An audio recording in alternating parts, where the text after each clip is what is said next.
तो गाना अगर आपको अच्छा लगता है तो सब्सक्राइब जरूर करें और बेल आइकन को जरूर दबाएं।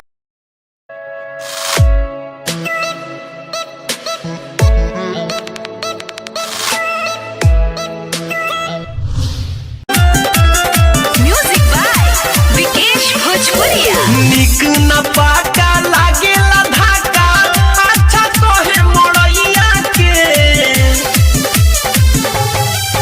अरे निक न पाका लागेला धाका, अच्छा तोहे मोड़ैया के। हीरो से भी अच्छा ब्यूटी, हीरो से भी अच्छा ब्यूटी बाटे हमारा सैया के। हीरो से भी अच्छा ब्यूटी बाटे हमारा सैया के। हीरो से भी अच्छा ब्यूटी बाटे हमारा मनीष रक्सौल।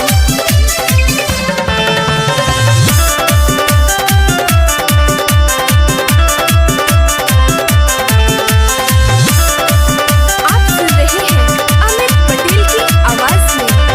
फूलावा गुलाब हमारा तू बगिया में खिलल बा, सबका से सुनर सैया हमारे के मिलल बा। हमारे के मिलल है फूलावा गुलाब हमारा बगिया में खिलल बा, सबका से सुनर सैया हमारे के मिलल बा। ऋषि के जैसन लागेला बॉडी, चलबा ओक छहिया के। हीरो से भी अच्छा ब्यूटी, हीरो से भी अच्छा ब्यूटी बाटे हमारा सैया के।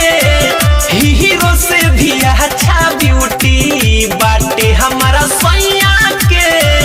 हीरो से भी अच्छा ब्यूटी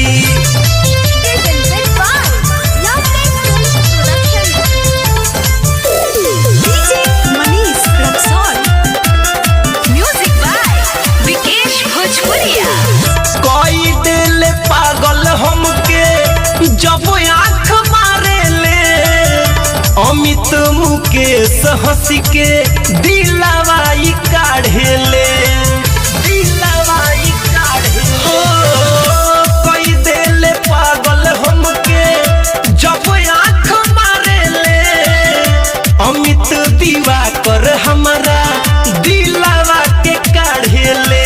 करेला मनवा हरली उनकर सारा दुख बलैया के। हीरो से भी अच्छा ब्यूटी, हीरो से भी अच्छा ब्यूटी बाटे हमारा सैया के। हीरो से भी अच्छा ब्यूटी बाटे हमारा सैया के। हीरो से भी अच्छा ब्यूटी निक न पाका लागेला धाका, अच्छा तोहे मोड़ैया के। हीरो से भी अच्छा ब्यूटी, हीरो से भी अच्छा ब्यूटी बाटे हमारा सैया